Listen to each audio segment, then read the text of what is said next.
I give a living shit about this. What the fuck is this? Like, damn, who stuck it in there? What the fuck is it? Damn, what AutoZone do? They sold me the wrong wipers. They give us 4-wheel drive wipers instead of the 2-wheel drive wipers. I hate Audis. Gotta zip tie the cams. Fuck this shit, bro.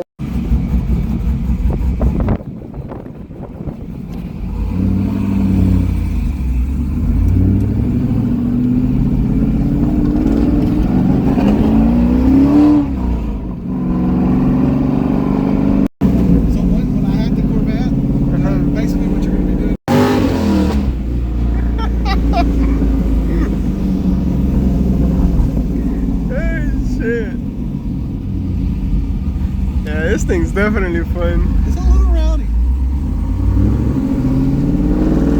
Trying to let it so the Prius can keep up with us.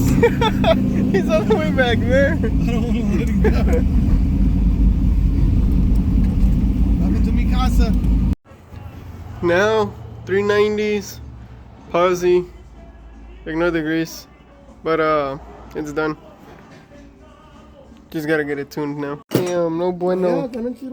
No bueno. The fuck?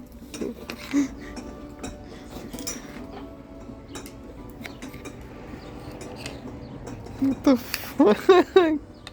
So basically, today's goal with on the to-do list, the sensor. We're gonna readjust my cousin's IAT sensor because we put the push in sensor and it just keeps popping it out once we hit like 15 psi. Now keep in mind we've been running like 25 pounds of boost and it's just been doing good, I think. But we're gonna lower the boost. On the bed we had to put some spacers on it because what's it called? The bed rubs like on the tires. They're about 1 inch too wide. So what we're gonna end up doing is just putting some bed spacers, like 1 inch spacers. That way it lifts it up. He doesn't care about the fitment right now. So we're like, fuck it. We're getting it ready for the dyno. The dyno guy is gonna call me back today, supposedly, to give me a dyno date. The Elko, we got the pedal wire ordered. Shout out to Motion Raceworks for that. We're gonna get hopefully all the wiring done, and then, or not the wiring but the pedal, because he's only hitting like 69% throttle, 70% throttle on wide open because it's not pulling it all the way back like it's supposed to. So I had to fuck with the tune and make it to where it's like if you give it 60% throttle, it's basically 100% throttle. But it doesn't really do much. Anyways, the Z, I ordered some parts. So the goal for the Z, basically, what I'm gonna end up doing is getting the NA60. I don't know if I'll cam it or not. Possibly. What I'll probably end up doing with the Z is getting that 6.0 just put together, baby cam or no cam at all, to see how it does. I got the tuned out in for the Max ECU that I'm running. I have it set up for a Gen 3, which I'm using a Gen 3 crank right now until I get the stroker kit.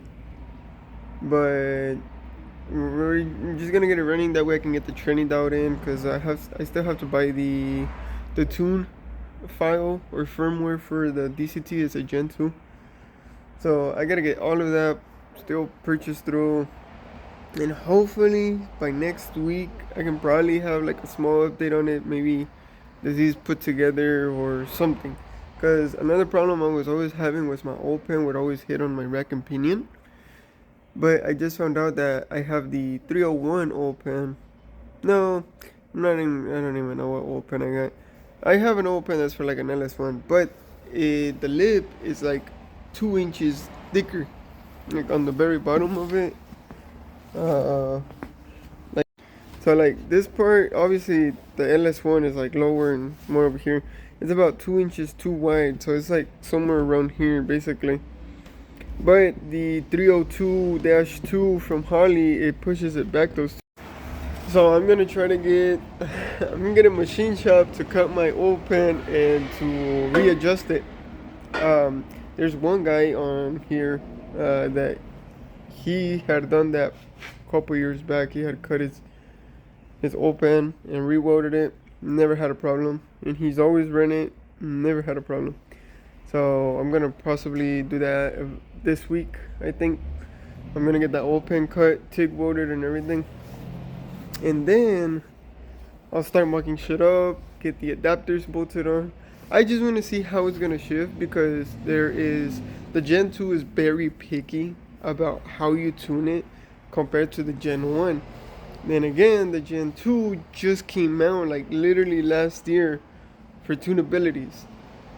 And I believe, correct me if I'm wrong, but the Gen 1, there's like so many test modes. There's like beta modes, 0 millisecond shift points, throttle blips, shift cuts, all of that.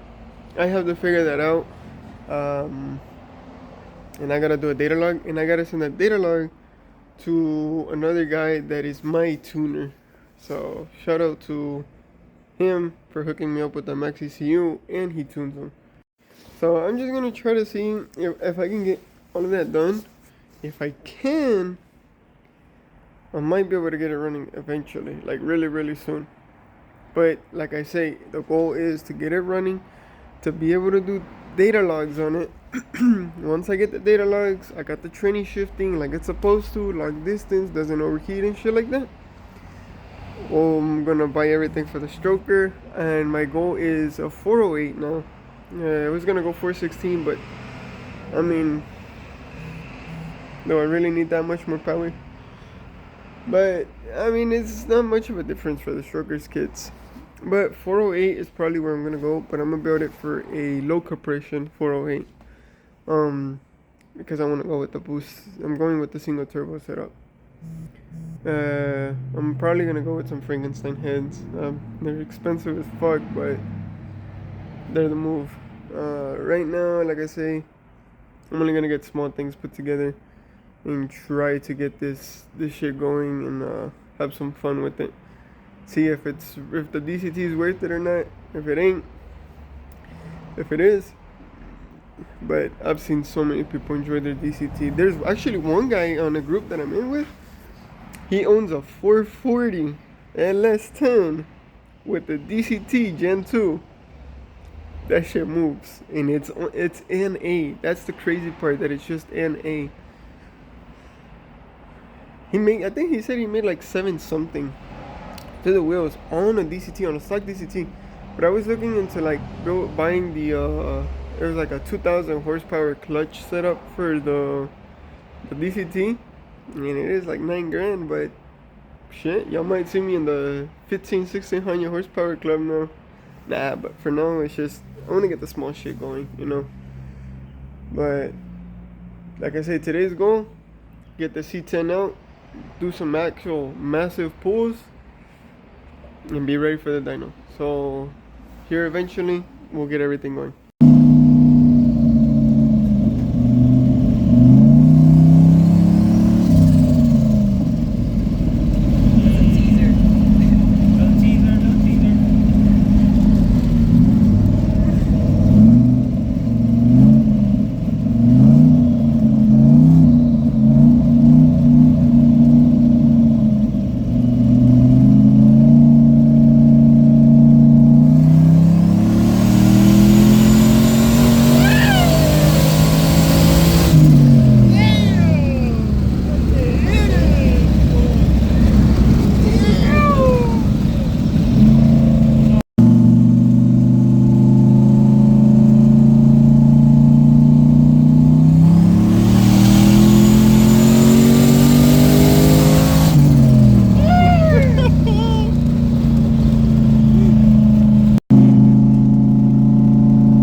Oh.